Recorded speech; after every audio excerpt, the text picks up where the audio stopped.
Uma excelente tarde para você, sejam todos muito bem-vindos ao nosso Cidades em Debate, aqui na TV Unisantos, canal 40.1 no aberto, canal 12 da NET, que agora é a Claro TV, e também, lembrando que nós estamos transmitindo a programação da TV Unisantos pelo site tvunisantos.com.br, o pessoal de todo mundo pode assistir, claro, no canal aberto, toda a nossa Baixada Santista, deixando aquele abraço pro pessoal de Santos, São Vicente, Cubatão, Praia Grande, Guarujá, Mongaguá, Itanhaém, Peruíbe, Bertioga, pessoal que sempre estão nos mandando aí recados através das nossas redes sociais e a gente fica muito agradecido por ver aí o programa tendo esse crescimento, tá certo? Bom, vamos começando a semana, né? Hoje é a segundona, a famosa segunda-feira, né? Hoje, dia 25 de outubro, segunda-feira, comemora-se o Dia da Democracia, é o Dia do Dentista Brasileiro, Dia da Higiene Dentária. Hoje é o dia do macarrão da mama, né? Ontem, domingo, acho que muito almoço foi com macarrão, né? Aquele macarrão gostoso que a nona faz, não é? E hoje também é o dia do sapateiro. Bom, vamos trazer aqui o nosso boletim da Covid. Houve aumento no número de internados na rede de saúde de Santos de 62 para 67, uma alta de 8%. Aumento também no número de internados nos leitos de UTI, das unidades de terapia intensiva, voltada para os casos mais graves, é uma alta de 10%. E a taxa geral de ocupação dos 392 leitos da Covid, disponíveis na cidade de Santos, está em 17%. E entre os 203 leitos de UTI, a ocupação é de 21%. Na rede SUS, a taxa é de 18% e na rede privada é de 25%. E a gente sempre ressalta esse site aqui que é importantíssimo, né? Para você ficar por dentro do que está acontecendo em tempo real, é o santos.sp.gov.br/saúde/dados coronavírus. Bom, vamos começar aqui o nosso programa já trazendo os nossos convidados dessa segunda-feira. Vamos dar uma boa tarde aqui para o nosso querido Marcelo Rocha, ele que é contador, professor universitário, conosco aqui no nosso programa. Marcelo, ótima segunda, excelente semana, bem-vindo mais uma vez, meu amigo. Muito obrigado, meu amigo Santiago. Eu desejo uma semana abençoada aí para todas as pessoas que estão acompanhando o programa e para todos os colegas que estão participando aqui da bancada desse programa que tem opinião. Tá certo. Bom, conosco também, pela primeira vez, ela que é minha amiga já de muitos anos, de muito tempo, a minha querida Raquel Pellegrini, que hoje ela é assessora aí da Secult, né, a Secretaria de Cultura da cidade de Santos. O secretário estaria conosco hoje, mas deixou em muito boas mãos, né, de uma competente profissional, que é a Raquel Pellegrini, para trazer aqui o que está acontecendo em questão cultural, já que está retomando, né, a cultura na cidade de Santos. Raquel, seja bem-vindo. Olha que surpresa agradável tê-la aqui no programa. Raquel, boa tarde. Boa tarde, Santiago. Nossa, com certeza, estamos com saudade, né?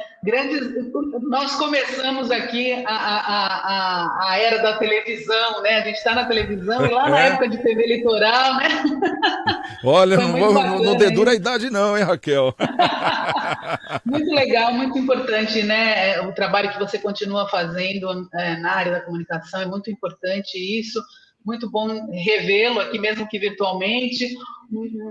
Uma ótima semana para as espectadoras e espectadores do programa, aos meus companheiros de mesa. E hoje, com certeza, é uma tarefa difícil. A gente aqui substitui o secretário Rafael Leal, que é um secretário muito ativo, né? E hoje está num compromisso, mas estamos aqui. Apostos, né, Ué? Tá certo. Bom, e conosco também o nosso querido Leandro Lopes, Leandrão conosco, ele que é o CEO do Acroques Bank. Ô Leandro, seja bem-vindo mais uma vez, tudo bem com você? Boa tarde, Leandro. Boa tarde, Santiago, boa tarde a toda a audiência e penúltima semana do mês. Então, os empresários acelerem a equipe de vendas, organizem seus processos e não esqueça que o ano já está acabando, estamos indo para o penúltimo mês. Então, vamos acelerar os processos. Papai Noel já tá pedindo passagem, já tá dando farol alto aí, né? Essa que é a história, tá certo. Bom, vamos começar aqui a nossa programação, já trazendo o primeiro tema pra gente poder debater na nossa pauta, e é um tema bacana, né? A gente, quando tem que puxar a orelha no programa, a gente puxa, mas quando tem que elogiar, a gente tem que elogiar, e nós vamos elogiar. O governo de São Paulo anunciou que vai expandir o programa Ensino Integral e vai oferecer, a partir do próximo ano letivo, mais de 1 milhão de vagas. No total serão 2.029 escolas estaduais espalhadas em 457 cidades e destas, 952 serão novas unidades escolares. Criado em 2012, esse programa visa desenvolver os estudantes nas dimensões intelectual, física, socioemocional e cultural, por meio de um modelo pedagógico articulado a um modelo de gestão. São trabalhadas práticas pedagógicas como tutoria, nivelamento, protagonismo juvenil com clubes juvenis e líderes de turma, além de componentes curriculares específicos como orientação de estudos e práticas experimentais, que vão potencializar a formação integral do estudante a partir do seu projeto de vida. São 2 formatos, um de 7 horas e o outro de 9 horas de duração. No primeiro, as escolas oferecem 2 turnos, das 7 da manhã às 2 da tarde e das 2h15 às 9h15 da noite. No turno único, as aulas ocorrem entre 7 horas e 16 horas. Na minha época, o pessoal falava que era o colégio interno, né? O colégio interno, o colégio interno, é o colégio integral. E hoje em dia, já que estamos aqui com a Raquel, falando sobre cultura, Raquel, isso aqui vamos dizer, é um sonho esperado esse, né? E esse projeto já existia em 2012 e agora foi turbinado pelo governo do estado. É um bom formato esse, não é não?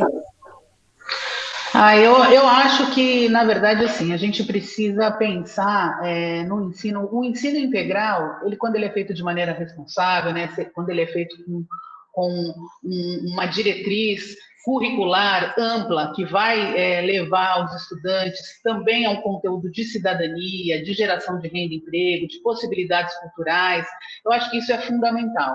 Né? A escola ela tem um papel muito importante na vida de cada cidadão, eu acredito nisso, eu acredito na educação, então eu acho que essa possibilidade de, além da grade curricular normal, você ter possibilidade de fazer com que o estudante esteja na escola, tendo outras noções culturais, né? Porque é importante a gente deixar claro que cultura não é só arte, e arte não é só entretenimento, né? A cultura ela é muito ampla, então ter noção de cidadania, de identidade, dos processos sociais, eu acho que isso também é muito importante para a formação de uma cidadã, de um cidadão, e também é uma questão de um empoderamento cultural. E eu acho que esse tipo de processo, assim, é importante que o governo do estado realmente amplie isso em todo o estado de São Paulo, para que as crianças tenham novas oportunidades, para que os jovens tenham novas oportunidades e uma ampliação do horizonte. Isso é muito importante, né? Hoje em dia a gente tem um mundo totalmente hiperconectado, mas também uma sociedade muito desigual. E às vezes, no ambiente escolar, no ambiente da escola, você consegue, com responsabilidade, trazer essa igualdade. Então, eu acho que é fundamental esse trabalho.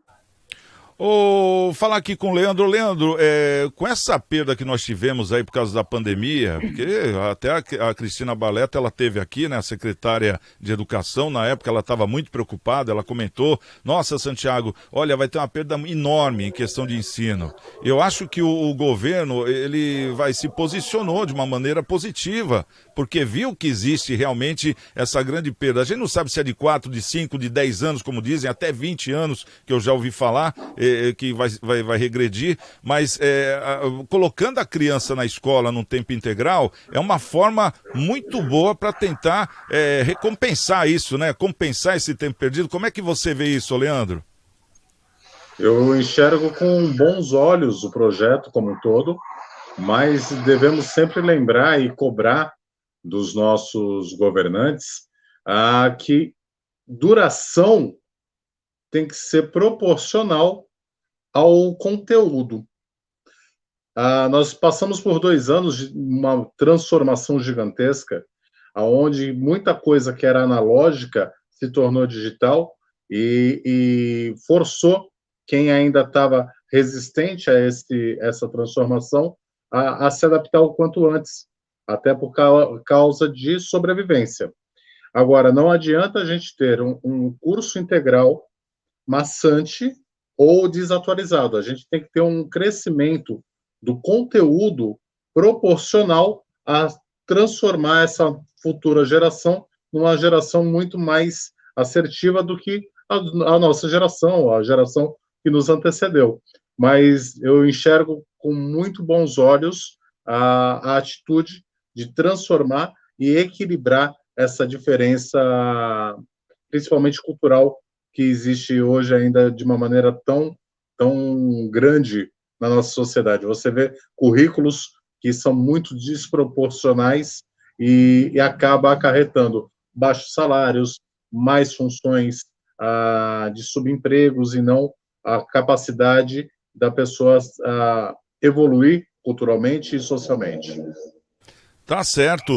Ô Marcelo, perguntar para você, a gente nota que hoje as pessoas, no caso o pai e a mãe trabalham fora, né? E conforme a própria Raquel comentou aqui, a cultura não é só a arte, não é só aquele negócio que a gente conhece, né? De atuação, de pronto. A cultura abrange uma área tremenda, inclusive, principalmente essa. E a gente nota que hoje o pai trabalha, a mãe trabalha e o filho estuda meio período, que é o normal. E o outro meio período, o pai e a mãe não estão em casa. E o filho tem meio período para fazer as besteiras que qualquer criança faz, né? Um exemplo. E muitas vezes, pela inocência, acaba caindo também em mãos erradas, né? Começando de uma forma normal, achando que é natural, quando vê já está no outro mundo que não é esse da cultura.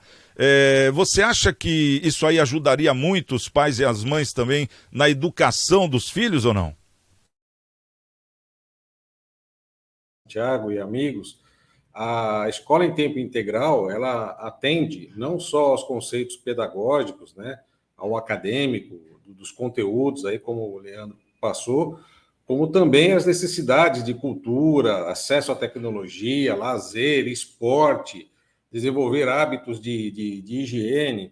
O único ponto negativo que eu vejo nesse contexto todo, Santiago, é que a própria legislação não permite que a escola em tempo integral ela tenha uma abrangência exatamente no período em que os pais trabalham, né?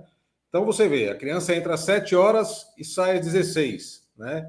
Se tiver que ter acompanhamento aí da criança, alguma coisa, os pais que estão em horário de trabalho nesse período vão ter que ter um gasto ou vão ter que acompanhar de alguma outra forma, né, a criança da escola até lá. Então, eu acho que poderia estender um pouquinho mais. Isso aí é uma legislação federal que pede aí que nos 200 dias letivos a criança tenha aí 1.400 horas, né, de escola, abrangendo todo esse contexto que nós comentamos aqui, mas poderia estender um pouquinho mais para exatamente atender aí a necessidade da família em termos de trabalho e a necessidade do crescimento pessoal e acadêmico do jovem, né? Da criança que está ali se transformando, né? Agora, a escola em tempo integral é muito bom, né? Você desenvolve hábitos que, às vezes, na própria família não tem como desenvolver, ou por falta de condições, né? Ou por falta de tempo, né? Ou então até mesmo na convivência ali entre os pares, né? Então eu vejo com bons olhos, espero que seja estendido esse projeto para muito mais ambientes aqui do estado e do Brasil, mas também com essa pequena ressalva aí que eu acho que seria interessante aumentar o horário, o período, né? Para que abrangesse aí o período de trabalho das famílias, porque aí você teria total tranquilidade e certeza, né? Que você está criando bem seus filhos, dando uma boa educação, né? A educação, a gente sempre tem que entender que a educação a gente transforma ela e faz ela em casa, e a escola, obviamente, é uma boa forma aí de ajudar nesse contexto todo, né? Então, vamos torcer para que abranja mais, que o período possa ser expandido aí, conforme a legislação determinar, e que não tenhamos aí mais perdas, né? Por conta aí do processo da pandemia, que realmente nós vamos ter uma defasagem bem importante aí nos próximos anos no desenvolvimento escolar das crianças. Hein, Raquel, vendo, por exemplo, esse método de ensino vai ter que ser um método muito bom para poder chamar a atenção, né, da molecada, dependendo até da série que ela tá, da formação que ela tenha. E aí é onde entra a cultura, né, na questão educação. Poderia ser feito o que, assim, de bate-pronto, você pensando assim de imediato, o que poderia ser inserido que hoje não é inserido, por exemplo, nas escolas, com esse tempo a mais, vamos dizer assim, com esse período a mais? Bom, eu acho que a gente não pode pensar no nosso país a educação desatrelada à cultura, né? Isso é impensável, né? A gente não tem como imaginar a formação de um cidadão, de uma cidadã, sem a questão cultural atrelada à questão da educação, né? A cultura é a base, é a nossa principal forma de nos conhecermos, de entender de onde viemos, para onde vamos, qual é a nossa identidade, e isso com as crianças, com os adolescentes, é fundamental, né? Eu acho que nesse momento, né, depois dessa tragédia mundial, depois desse momento tão complicado que nós ainda estamos vivendo e que a educação foi impactada de maneira cruel, né? Porque as crianças realmente tiveram essa perda, e não só as crianças, mas eu acho que eu dou aula para cursos universitários, né? E a gente vê também que isso também atingiu todas as áreas da educação, do ensino e da aprendizagem. Então, eu acho que isso é muito importante. Essa questão do reforço escolar eu acho muito importante, e como o Leandro falou, justamente com uma grade, né, transversalizada, uma forma de você trabalhar uma matriz curricular de uma maneira também muito chamativa hoje para o jovem, para a criança, né, de uma maneira criativa. Isso eu acho que é muito importante para que esse reforço escolar aconteça e que essa perda seja menor, né? Vai acontecer, já existe a perda, mas que ela seja menor. Então, eu acho que essa questão do reforço, de retomar alguns conteúdos, né, isso de uma maneira muito responsável, é muito importante que essas políticas públicas tenham a noção, a ponta final, e a ponta final é o estudante, né? A ponta final é quem a gente vai formar para a nossa sociedade. E eu acredito que é muito importante que a gente tenha, na área da cultura, por exemplo, a questão da sensibilidade.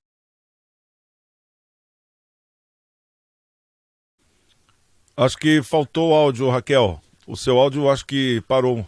Não sei o que houve aí. O áudio da Raquel parou. Ela não está ouvindo a gente, né? Ô Leandro, só acho que ela não está ouvindo mesmo. Bom, só para a gente poder agora encerrar esse assunto, fora esse método que a gente estava falando também, tem a questão da educação de casa, né? O pai e a mãe, de ter que acompanhar, porque o pai e a mãe naturalmente já deveria acompanhar o meio período da criança. Agora então fica uma tarefa dobrada também, porque vão ter muito mais matérias, né? Mais ou menos isso ou não? Não. Então, a grade ela vai ser muito extensa e muitas vezes os pais também não estão preparados até para orientar. Então, quando se fala de um período integral, sem ser maçante, porque a gente entende que algumas disciplinas padrões são necessárias exatamente para dar lastro, para dar alicerce ao jovem a escolher qual vai ser sua profissão, como que ele vai se comportar no mundo, de que forma ele vai pensar. Porém, nós temos que lembrar que hoje é necessário um ensino de lógica, por exemplo. E lógica, muitas vezes, para os pais que tiveram ensinos públicos também, não era uma disciplina. Hoje nós temos, como faz parte da grade, a parte de programação, porque muitas coisas são voltadas à tecnologia e inovação. E isso os pais também não tiveram. Então, tem que ter um envolvimento maior da comunidade e dos pais dentro da escola também.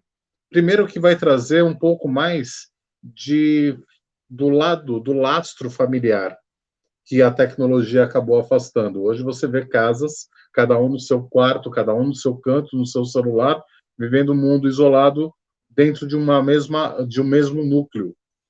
Então, o Estado, como fomentador de cultura e educação, eu enxergo que ele deveria, de uma maneira um pouco mais social, introduzir essas novas disciplinas, sim, para os jovens estarem melhor preparados para uma carreira profissional, mas trazendo a família para dentro da casa, isso para dentro da escola.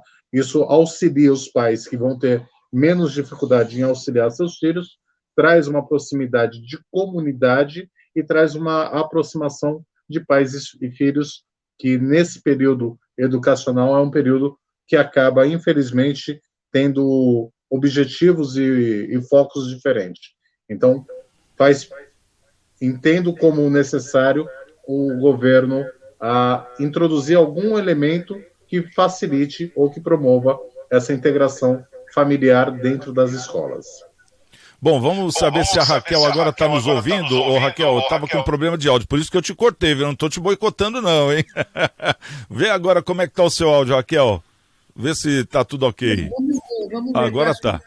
Agora está perfeito. Agora dá dando para ouvir. Então, já vou mudar de pauta mesmo, então fica tranquilo. Deu para entender o que você estava dizendo? Deu para a gente dar uma concluída, né? E fechar esse pensamento, que essa pauta é muito importante. E a gente torce para que esse projeto, realmente agora que vem turbinado, e já com toda essa situação que a gente já sabe, né, da pandemia, que ele vire, né, as escolas do Brasil. Porque hoje, no Japão, as escolas são assim. Em vários lugares do mundo, as escolas são assim, né? E você vê que o povo, em questão cultural, eles ficam diferenciados, né? Então vamos fazer do Brasil, que é essa potência que a gente conhece, que a gente torce muito para que dê certo, até tem assim um engajamento maior em questão cultural e de educação. A gente sempre fala que educação é a saída de tudo, então vamos apostar nisso agora. Bom, vamos trazer aqui um outro assunto, é um assunto também que já estava, como vou dizer, sofrendo uma pressão muito grande para os governadores, né? Tanto dos estados como os municipais e também o presidente Bolsonaro. E agora é lei. É proibido o sacrifício de cães e gatos saudáveis pelos órgãos de controle de zoonoses, canis públicos e outros estabelecimentos oficiais similares. Após sanção presidencial na última quinta-feira, dia 21, na semana passada, né? A Lei 14.228 agora impede a eutanásia em cães e gatos por órgãos de controle públicos de zoonoses. A lei já está valendo, inclusive, hein? Estados e municípios deverão agora se enquadrar nas regras, em especial a respeito dos animais saudáveis recolhidos nas ruas e que não são adotados. A legislação vai proteger os animais que são recolhidos na rua por essas entidades e vai estimular também a adoção e resgate por entidade de proteção dos animais. Em caso de descumprimento, o infrator estará sujeito a penalidades previstas na Lei de Crime Ambiental, da Lei 9.605. Essa legislação prevê, inclusive, detenção de 3 meses a 1 ano e multa para quem praticar ato de abuso, maus tratos, ferir ou mutilar animais silvestres domésticos ou domesticados, nativos ou exóticos, quer dizer, englobando tudo. A pena, inclusive, é aumentada a de 1/6 a 1/3 em caso de morte do animal. De acordo com a lei, somente os animais com males, que sejam, no caso, doenças graves ou enfermidades incuráveis, que poderão se colocar em risco, ou então que coloquem em risco a saúde humana ou de outros animais, poderão, aí sim, passar por eutanásia. Mas mesmo assim, vai ter que ter um laudo de um profissional, no caso, um médico veterinário. Bom, eu acho que essa lei era muito esperada e agora parece que também está dando uma força maior para essa outra lei que sempre existiu e que mal era aplicada, né? No caso, essa lei ambiental. Como é que você vê isso, Marcelo? Fala pra gente, como é que você encara essa nova lei agora que é proibido matar os animais? Vamos falar o português bem claro. Eu vejo com bons olhos, né, Santiago? Isso aí é importante, né? A rede de proteção animal tem se ampliando a cada dia, né? E, obviamente, faz parte do contexto de saúde pública cuidar dos animais aí, né? Então, a castração, o atendimento, a vacinação, enfim, isso é importante. E outra, né? Preservar aí essa vida dos animais, né? É importante também, né? Acho que isso vai ao encontro também dos anseios da população em geral, né? É muito sacrifício você ver um animal sendo... É muito ruim você ver um animal sendo sacrificado, né? Por motivo nenhum, simplesmente por ele existir, né? Existir e ninguém querer, né? Que ele esteja ali perto, né? Então, eu acho que tem que ter as campanhas aí de incentivo à doação e tudo mais, e ampliar aí os projetos principalmente de castração, né? Dos cães, dos animais que ficam na rua, né? Dos cães, gatos e outros aí também, né? Para que a gente consiga conviver. Afinal de contas, eles não têm culpa nenhuma, né? Eles não são os únicos que não têm culpa de nada. Então, a gente tentar arrumar uma situação, né? Criando esse mal-estar todo, eu acho que não é legal. e vejo com bons olhos essa alteração na legislação, e obviamente vai aos anseios aí de muita entidade, né, que atua na proteção animal. Até quando eu vejo alguma postagem, alguma coisa na rede social, a gente até fica, né, imagine, um ser humano, a gente já, obviamente, né, a gente já fica totalmente ali envolvido, emocionado, né, com os animais é a mesma coisa, né, a gente tem sentimento, né, então eu acho que é importante isso daí, tem que ter existir políticas públicas para atender aí essa necessidade, né, dos animais que têm ligação direta aí com a saúde pública. Tá certo. Ô Raquel, como é que você vê essa lei agora que proíbe o sacrifício de cães e gatos saudáveis? Porque antes era até uma questão, o pessoal falava, é controle, porque muitas cadelas dão cria, entram no cio, estão soltas. Bom, agora pelo menos tem a responsabilidade, o dono tem que cuidar, se é dono tem que cuidar. E se falar que não é, vai ser dedurado e vai preso, vai pagar multa, vai ser punido. Uma coisa que estava faltando, né, Raquel? Como é que você vê isso? Você concorda? Você acha legal? Eu sou uma gateira, tenho as minhas gatas adotadas, né? Não são de raça, mas e sempre tive, né, animais. A minha mãe sempre teve vários cachorros, gatos. A gente teve uma casa com muitos animais e eu sou uma defensora feroz, né? Dessa causa, né? Eu acho que isso é muito importante, principalmente a responsabilização, porque é o ser humano que cuida do animal, principalmente o animal doméstico, é o ser humano que também faz com que a preservação ambiental, no caso de animais silvestres, né, no caso da nossa fauna brasileira, que já é tão, infelizmente, desrespeitada, né? A gente também tem isso aqui, a gente mora numa cidade, mas a gente vê isso muito claramente, não só nas áreas florestais, mas também no nosso mar, né? Hoje está fazendo 10 anos, por sinal, que a gente começou um trabalho de um documentário. Eu dirigi um documentário sobre a Laje de Santos, né? Que é o Parque Estadual Marinho da Laje de Santos aqui, e uma mostra clara de como a preservação funciona e como o que aconteceu lá naquela região da Laje de Santos, aquela pedra que a gente tem a 40 quilômetros aqui da costa. Hoje a gente consegue ter uma diversidade enorme de peixes, né, por conta justamente da preservação. O homem estava degradando e o homem conseguiu fazer com que isso se transformasse. E a mesma coisa se a gente pensar no perímetro urbano, né? O homem, nós somos responsáveis pelos animais de rua, nós somos responsáveis pela posse legal e a posse responsável, né? Eu acho que a gente tem que pensar justamente nisso. Políticas públicas são importantes e quando não existe o discernimento, né, e uma mentalidade cidadã, para isso que o Estado tem que atuar.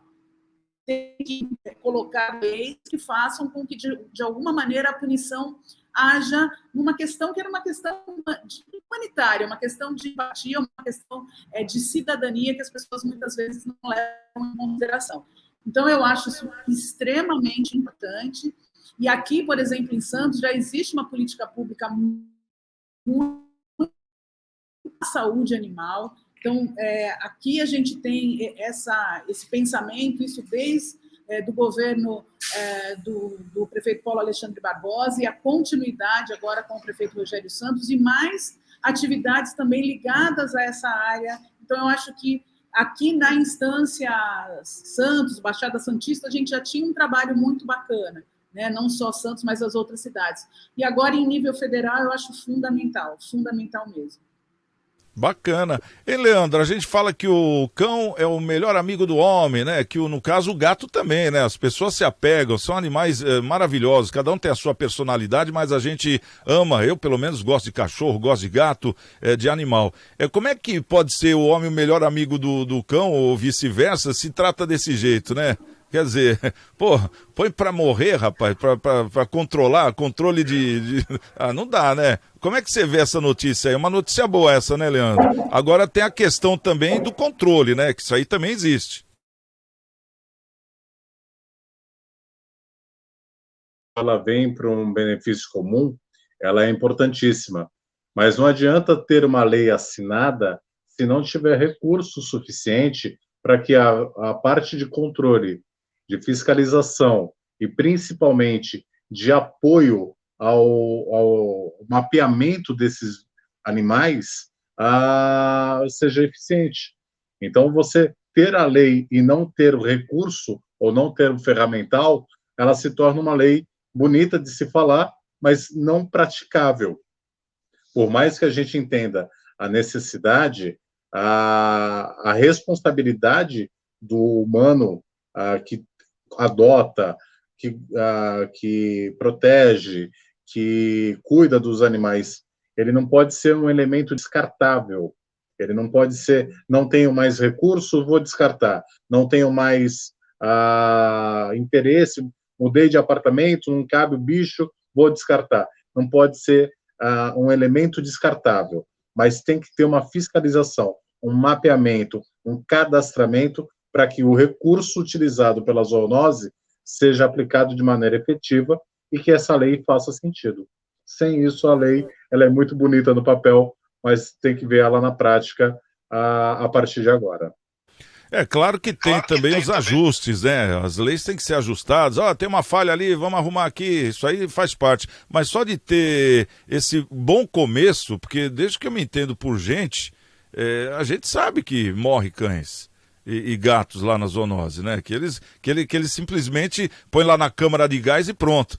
Agora, para mim, particularmente, é uma excelente notícia, porque eu esperei isso a vida toda. Naquele tempo que passava a carrocinha, né? Olha a carrocinha! Quer dizer, todo mundo saía de casa correndo atrás dos seus cachorros, por quê? Porque sabiam que iam matar. Né? E hoje a gente tem a tranquilidade, se o cachorro escapou, se ele sumiu de casa, a carrocinha não vai pegar. Ou se pegar, não é para matar, é para entregar de volta. Quer dizer, uma coisa que a gente sempre esperou, né, Leandro? Mas o que pega mais, Santiago, é você lembrar que as ações de castração, por exemplo, como o Marcelo bem mencionou na oratória dele, hoje em dia é uma por ano. Então, o recurso que o Departamento de Zoonose recebe é muito pequeno pelo tamanho do município que ela administra. E tem que ter essa punição aos proprietários também, porque se não tiver, fica muito fácil sempre culpar o governo. Porque essa lei agora ela veio do governo federal, né? E até diz aqui no texto que os municípios agora vão ter que se ajustar a essa nova lei. Então, de repente, fica aqui o alerta, para deixar um pouquinho mais de verba, no caso, né, Marcelo? Até para fazer aquele veterinário ambulante, né? De atender os bairros. Olha, leve o seu cachorro para castrar. Aí vai o trailer lá, né? Que existe também, né? Em várias cidades. Bom, vamos trazer aqui agora o nosso... Depois a gente traz o Momento Câmara. Agora eu queria saber aqui da nossa Raquel, a Raquel Pellegrini, né? Ela que é assessora técnica da Secult. Ela está aqui no nosso programa hoje representando o secretário de Cultura, né? O Rafael Leal. Ele iria participar hoje, mas graças a Deus, né, Raquel? Tá voltando tudo, então agora o volume, né, de atividades está grande. E eu não ia perder tempo esperando, por exemplo, secretário, porque eu sei que agora para pegar ele vai ser difícil, porque tem muita coisa para se colocar em dia, né? Então eu falei, opa, deixa eu pegar a Raquel aqui. Ela sabe falar muito bem, vai saber passar toda a mensagem para saber o que vocês estão preparando agora. Por exemplo, para esse final de ano, né? Que parece que amanhã, inclusive, dia 26, terça-feira, já começa uma série de eventos. Explica pra gente mais ou menos o que vai acontecer daqui por diante, Raquel, já que estão liberando o povo, a gente vê que até em alguns municípios da Baixada estão querendo liberar máscara, enfim, então a coisa parece estar querendo voltar ao normal, não é isso? Bom, estão me ouvindo? Troquei de fone aqui, tá ok? Beleza. O setor cultural, infelizmente, né, nesse mundo pandêmico, foi o primeiro a parar, né, como eu já tinha até comentado, e vai ser o último, provavelmente, a voltar em sua totalidade, né? E, assim, o impacto da pandemia no setor cultural, no setor artístico, foi muito, muito grande, né? Então, a gente viu vários artistas, pessoal de evento, né, a galera da graxa, né, que como é chamada, que é o pessoal que realmente faz eventos, assim, muitos sofreram de maneira, assim, triste mesmo, né, de realmente ficar sem emprego, de ficar sem condições de, às vezes, colocar comida na sua mesa. Então, eu acho que isso é muito importante, porque minutinho. Porque o setor cultural, os artistas, essas pessoas vivem desses ofícios, né? São profissões. Então, muitas vezes, também isso é colocado de uma maneira equivocada, né? Ah, é artista, trabalha com evento. São as pessoas que vivem da atividade artística, do ofício artístico, do ofício cultural e dos eventos. Então, a gente teve um impacto muito grande. E, assim, em relação à questão da política pública no combate à Covid, o município de Santos sempre teve o pensamento por políticas públicas responsáveis, pensando na vida do cidadão, principalmente. Então, a volta do setor cultural e a volta do setor de eventos foi muito bem planejada. Foi um trabalho que começou no início da pandemia, né? Então, isso já foi planejado lá na época ainda que era a administração do Paulo Alexandre Barbosa. Isso foi passado, o Rafael Leal já era também secretário, continua nessa gestão do Rogério Santos, com um planejamento para que a volta do setor cultural fosse uma volta responsável e na hora que ela tinha que realmente voltar, né? Então, a gente sabe que muitas pessoas estavam sofrendo com a ausência dessas atividades. A Prefeitura de Santos, com várias iniciativas de auxílio emergencial, da Lei Aldir Blanc, né, com o prêmio Alcides Mesquita e agora com o prêmio Célio Nori, várias atividades de distribuição de cesta básica para os artistas e também para o pessoal que trabalha com eventos. Houve essa conversa e sempre um trabalho muito conjunto com o Conselho de Cultura de Santos também, para que, de alguma maneira, a gente conseguisse mitigar essa situação tão delicada e tão triste que o setor cultural acabou se encontrando, né? E agora, a gente vai começar, agora no finalzinho do mês de outubro e o mês de novembro, a abrir as portas dos nossos equipamentos culturais, sempre também com muita responsabilidade, preservando os protocolos de segurança. Mas amanhã a gente começa com a nossa primeira atividade, que é a reabertura do Museu da Imagem do Som de Santos. Está completando esse ano 25 anos. É um equipamento cultural muito importante e nós vamos reabrir esse espaço com uma exposição chamada Empatia, do fotógrafo Anderson Bianchi, que infelizmente faleceu por conta da Covid-19, um ser humano incrível, um profissional maravilhoso, um fotógrafo que tem uma vida no fotojornalismo e na foto artística aí de muitos anos, né, uma grande carreira. Ele trabalhou no jornal A Tribuna há muito tempo, estava trabalhando no Departamento de Comunicação da Prefeitura de Santos, e essa perda realmente é uma de tantas perdas que nós passamos, né, que o Brasil sentiu por conta da Covid-19. Então, amanhã a gente vai reabrir o MIS com a exposição, e uma coisa que vai ser interessante também,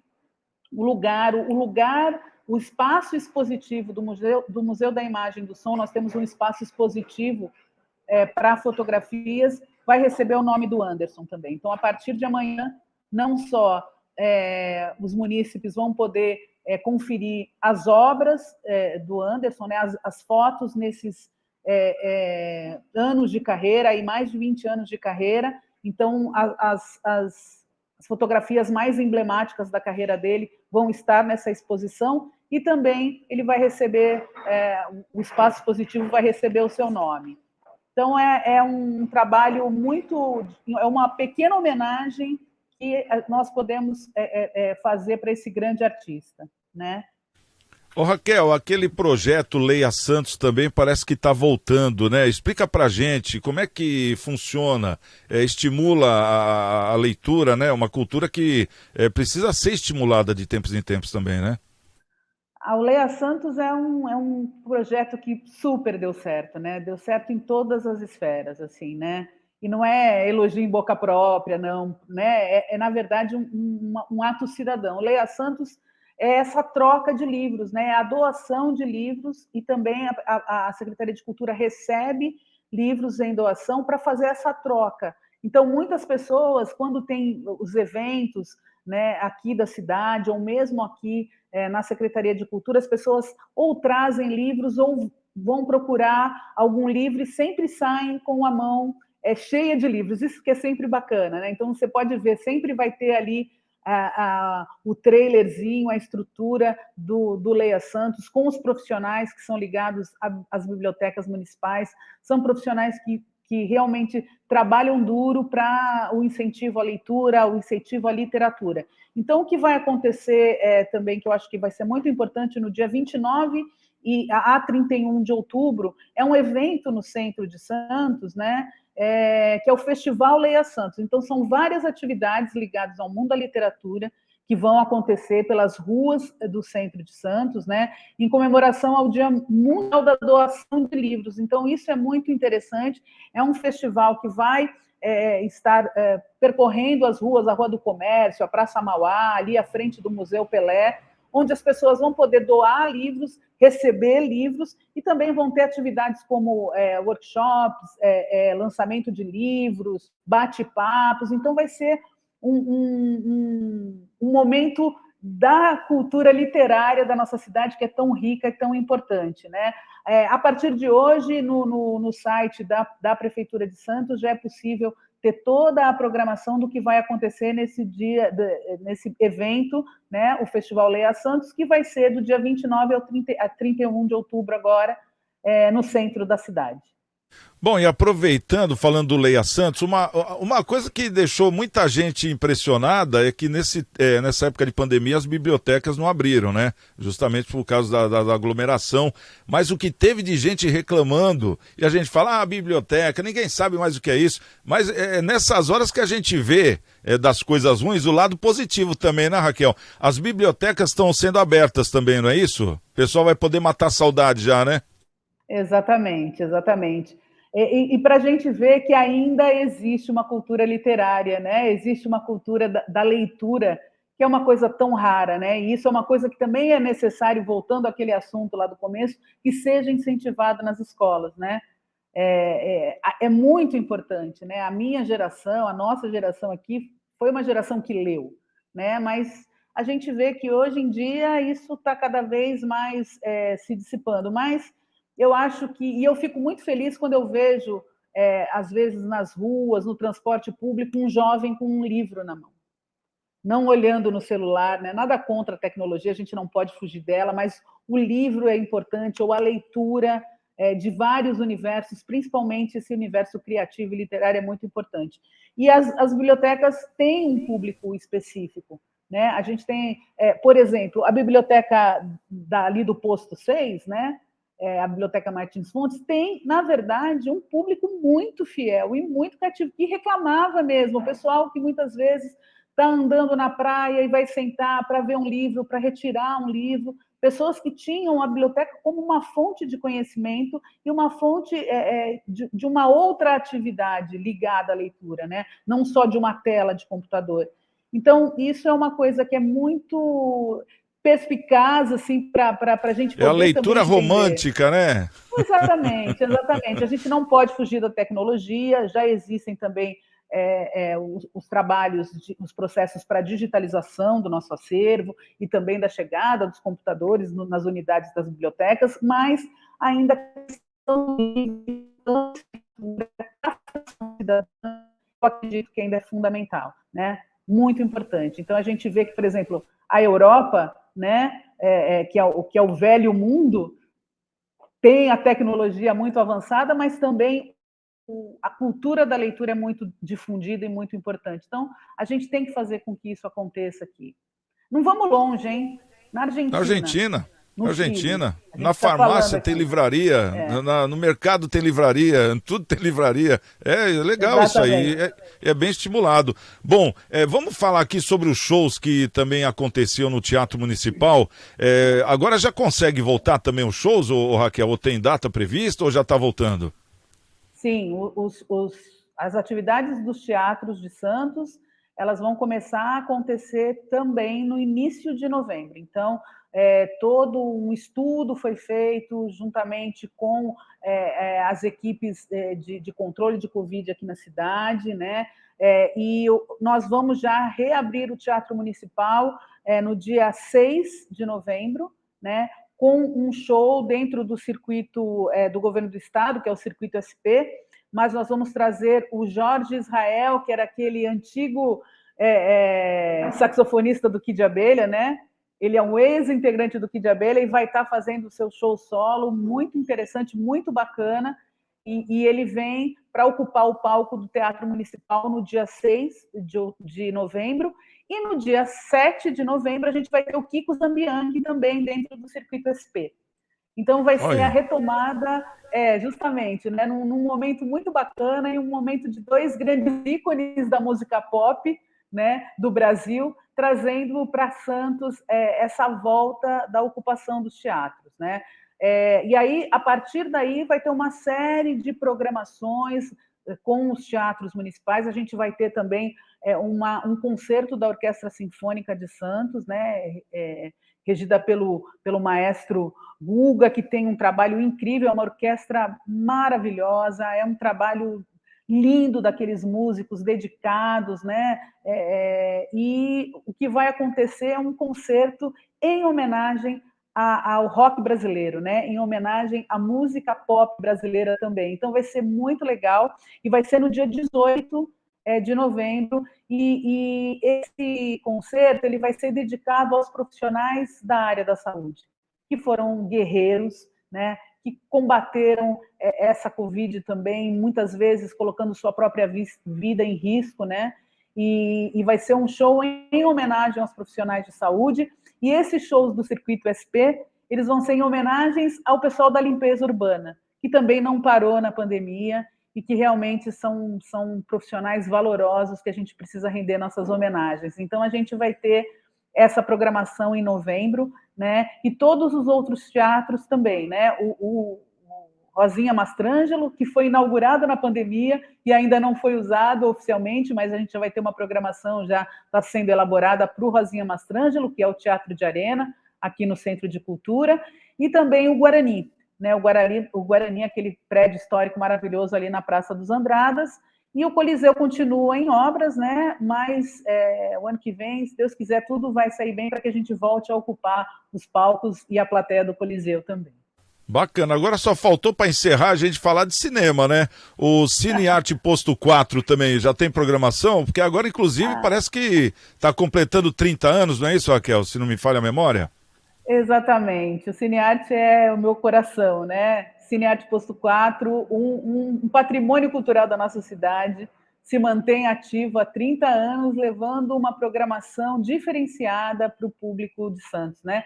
São filmes de arte, filmes independentes, filmes do cinema nacional e também abrindo as portas para a produção local. Isso é muito importante. A nossa produção regional, Santos é uma cidade de cinema que tem o selo da Unesco como cidade criativa no segmento de cinema, e o Cinearte acaba sendo também a casa, assim como o Museu da Imagem do Som de Santos, da cineasta santista.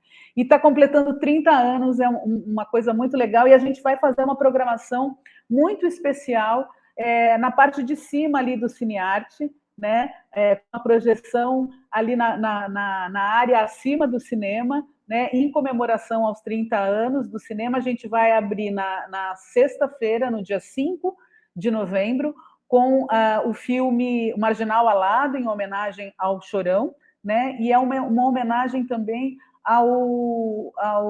à primeira exibição pública do cinema, né? Então, também é comemorado essa data nacionalmente, e a gente vai comemorar o aniversário de Cinearte com uma produção de um artista local, né, um filme que conta essa história. Na produção desse filme também tem profissionais da área do audiovisual que são daqui de Santos, então vai ser uma noite bem legal, e a gente vai abrir com um curta-metragem chamado Lumière à Beira-Mar, que é um documentário em homenagem ao Cinearte Posto 4. Né, que foi dirigido pelo pelo Xavier Contreras, e vai ser uma coisa muito interessante. E no sábado, no dia seguinte, a gente vai ter a exibição do Lumière à Beira-Mar e o filme que foi exibido pela primeira vez no Cinearte há 30 anos atrás, que foi o filme dirigido pelo alemão Wim Wenders, chamado Asas do Desejo. Então vai ser uma volta à primeira sessão e uma grande homenagem à cidade e aos amantes da sétima arte. Bom, uma coisa que eu estou percebendo, que nem foi anunciado que não vai ter queima de fogos, até por medida de segurança, mas o prefeito Rogério Santos parece que deixou que, no caso, o cinema, os teatros, enfim, claro que com toda aquela nossa questão familiar já, né, do álcool em gel, distanciamento, máscara, todos os apetrechos, vai poder ter aí as suas festas, vão poder ter os seus eventos. Eu já sinto aquele calor, viu, Raquel, que eu não estava sentindo fazia tempo, viu? Foi bom trazer você aqui justamente para falar sobre isso. Porque a gente já começa a sentir de novo aquele fervor, né? Parece que a cidade começa a andar de novo, né? Como a cultura faz parte disso tudo, né? Impressionante. Bom, Raquel, vamos trazer aqui os nossos convidados, né? O Leandrão também. Desculpe fazer vocês esperarem aí, viu, meninos? Mas eu não podia deixar passar batido essa programação aqui, né? Vamos trazer aqui o Momento Câmara pra gente saber o que tá acontecendo aqui na nossa Baixada. Vamos trazer aqui o nosso querido... tá aqui, o Maurício Araújo. Maurício, fala pra gente, o que acontece nas câmaras? Santiago Pérez, boa tarde, tudo bem? Olha lá, Santiago, a Câmara Municipal de Praia Grande apresentou um projeto de lei que torna opcional o uso de máscaras em lugares abertos, vias públicas, ruas, espaços abertos, praças em geral, né? Então todo ambiente ao ar livre passa a se tornar opcional o uso da máscara. Eles estão alegando que os baixos índices, né, de contaminação no município e o elevado nível de vacinação, Praia Grande já aplicou quase 450 mil doses, né, de vacina, então está deixando possível aí como eles dizem lá no projeto, né, ato de confiança para o público, né, de poder saber distinguir aí a utilização da máscara, né? Então, projetinho de lei sendo discutido na Câmara Municipal para tornar opcional o uso da máscara. Lembrando que em ambientes fechados, bares, restaurantes e afins, continua ainda o uso obrigatório, né? Então, em shopping, lojas, tudo que for ambiente fechado, continua sendo obrigatório o uso da máscara, tá? Só em áreas livres, ao ar livre que chama, né? Então é isso aí, vamos ver se passa esse projeto. É um alívio aí para quem não gosta da máscara, né? Quem tem aí esse problema de usar a máscara, tá? Bom, lá no Guarujá tem dois projetinhos de lei interessantes aqui. Um que fala do programa Areia Limpa, que institui a obrigatoriedade de colocar saquinho de lixo no guarda-sóis. Os guarda-sóis aí oferecido por os quiosques, hotéis, restaurantes, qualquer prestador de serviço que coloca um guarda-sol na praia tem que colocar um saquinho de lixo de 15 litros. Pergunta, né? A população que leva o seu guarda-sol não precisa pôr? Só quem fornece? Né? A lei não diz que a pessoa física precisa pôr. Né? Joga uma obrigatoriedade para a pessoa jurídica, né? Os bares, restaurantes, tá? Então acho que poderia ter um parágrafo a mais aí obrigando todos a colocar o lixinho. Já que vai fiscalizar, fiscaliza todo mundo, né? Bom, um outro projeto também obriga, né, a instalação de banheiros químicos nas feiras públicas, né? Aqui em Santos a gente já está acostumado, né? Tem lá os trailers com banheiro. Lá no Guarujá ainda não tem, então agora vai ser obrigado pelo projeto de lei. Bom, é isso aí, Santiago. Um grande abraço e até a próxima. Tá aí o nosso querido Maurício Araújo trazendo o Momento Câmara. Bom, eu vou pedir para os nossos convidados escolher um dos assuntos, hein? Cada um fala um se quiser, né? Para escolher por ordem de chegada. Praia Grande, a questão da máscara no município vai ser opcional, lembrando que em ambientes fechados continua a regra. No Guarujá tem duas PLs, uma é o programa Areia Limpa, que institui obrigatoriedade aos prestadores de serviços que forneçam guarda-sol, né, para a galera, que deverá disponibilizar também o saco de lixo de 15 quilos, né? E no Guarujá, a PL que obriga banheiros químicos nas feiras livres. Ô Leandrão, qual das três você vai falar? Banheiro químico, vamos lá. Eu vejo isso como uma necessidade, mesmo enxergando que as feiras livres estão prestes a passar por uma transformação. A pandemia diminuiu muito o número de feirantes, você vê muitos espaços vazios nas feiras, e os feirantes começaram a trabalhar por entrega em casa, por delivery, por WhatsApp, por aplicativos. Então, acho isso importante tanto para os feirantes quanto para a população que consome, mas talvez um novo pensamento, uma nova visão sobre o que seria interessante para uma feira livre e não do jeito que ela hoje está esvaziada, como tem sido aqui em toda a região. Tá certo. Bom, agora vamos para o Marcelo. Marcelinho, só peço para você falar em 1 minuto, no máximo 1 minuto e meio, até dá, porque o nosso tempo já está se esgotando. Você vai falar sobre o quê? Areia limpa? Ou você vai falar sobre a questão do uso das máscaras na Praia Grande? Qual que você escolhe? Tanto faz. Quer escolher um aí? Pode ir. Então tá bom. Vamos falar da questão das máscaras, né? Eu acho que depois de tudo aquilo que nós passamos aí nesse período pandêmico, as máscaras vieram e eu acho que vieram para ficar, né? Em que pese aí a gente não gostar muito tal de utilizar, ela realmente previne aí muitas doenças, né? Agora, não é agradável andar de máscara em todo lugar, né? Mas não podemos deixar de lembrar que ainda estamos passando pela pandemia.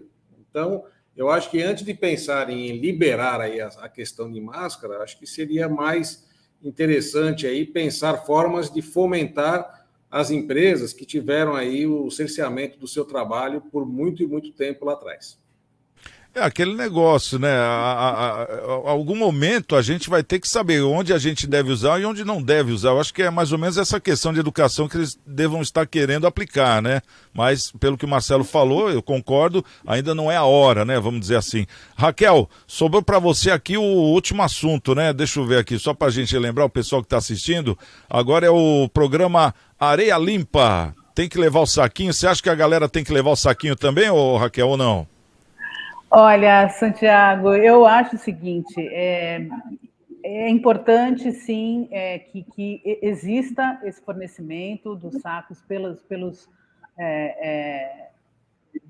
profissionais, né, pelos ambulantes, pelos estabelecimentos, mas eu acho que mais importante do que isso, tem que ter também uma campanha de cidadania para que cada um leve o seu saco, porque hoje em dia é impensável a gente, né, ter que falar, nossa, até hoje, século XXI, a gente está em 2021, as pessoas estão ainda falando de uma coisa que é tão simples. Se você sujou, você tem que limpar. Se você utilizou algum... Questão de educação, né? De educação, né? Básico. Então, eu acho que, além disso, isso acaba onerando também o ambulante, que foi muito impactado, né? Acaba onerando também o empresário que também foi impactado pela pandemia, mas é muito importante que se tenha uma campanha ligada à conscientização para que as pessoas também façam isso e levem seus sacos, né? Seus saquinhos. Isso é muito importante. E o pior, às vezes, até saquinhos também tem uma questão, porque muita gente deixa